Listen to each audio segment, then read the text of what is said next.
Thank you, Madam Chair. I want to thank you for running the meeting. Great job. I've got a couple questions. I know we have focal points of activity from Farmington and New Haven. And just based upon what you've shared, there is a focus on New Haven. Yes. And when we're looking at real estate, there's one part of me in asking, 25 minutes south, you have Bridgeport. And 35 minutes to the northwest, you have Waterbury. That's not an unreasonable commute time. And when we're looking at real estate, there are ample brownfields that could be remediated, ample space that could be an opportunity for development. I think we have to expand beyond, in my mind, the kind of fulcrum of activity that you have in New Haven. I know it's a basis of it, but I think the opportunity can be explored in different communities, particularly our urban centers that could have the opportunity and the land availability to do so. I think the other part that I think when we look at the bioscience initiative, we're talking about all these great companies, but one of the biggest presence that we have that's a connection with every single legislator in this community are hospitals. And when I look at the integration of bioscience applications to the delivery of healthcare and solutions through genomics as well as personalized medicine, we need to do a better job of integrating our hospital healthcare delivery systems with the biosciences. I had an opportunity to visit San Diego, and Scrip built in their research facility right in conjunction with their hospital, UC San Diego's hospital. It's that kind of synergy in which they can literally make diagnostics using the available innovations in biosciences to create kind of a par service delivery. But then I think you also incorporate a lot more of my fellow legislators that don't have a bioscience core, but every one of them have hospital delivery systems. And the utilization of biosciences could be translated to something they can put their hands on. So I'd love to get your thoughts on that and to expand beyond looking at not just New Haven, which is important, and Brantford and all surrounding communities. It's an amazing success story, but perhaps looking at brownfield remediation. And one such great example I would offer to the example I just gave is Harding High School in Bridgeport just vacated their existing location, which is physically connected to Yale New Haven's Bridgeport Hospital. There is an entire campus setting of vacant space that you're looking to make a determination what to use.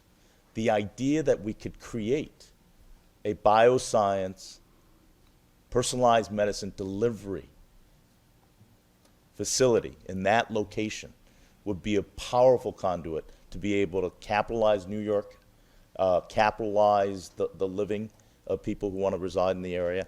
I would hope that in the thinking of the state, it is not purely New Haven and Farmington centric, and that we have great opportunities in Waterbury. We have great opportunities in Danbury. We have great opportunities in Eastern Connecticut to be able to kind of build on the success we have. Because literally, half hour away, it's not that unreasonable of a commute for people to be able to live and be able to do their job. If I can go first, Senator Hwang, I agree with the idea that we can capitalize on some of these brown zones, et cetera, et cetera. This industry is very unique in that, you know, it's not like you can put up a warehouse or something and create something in an area. That it needs the cluster that we've been talking about in order to be successful. And let me give you an example. A lot of the startup companies and the companies like the Arvinises, et cetera, that are now going up 200 plus employees, they won't look at anything outside of New Haven. They want to be within an arm's throw of Yale. They need to be near the professors. They need to be from, you know, and you may go, I mean, I think your idea about possibly the hospital systems doing something is a great thought, and to sit down with Yale New Haven Hospital and talk to them about what they can do for Bridgeport with their locations down there. But with the startup mid-sized biotechs, you might be hard-pressed to get them to go farther. BMS left in Wallingford, and they had to tear that facility down. Nobody would take that. Not even another pharmaceutical company would come in there.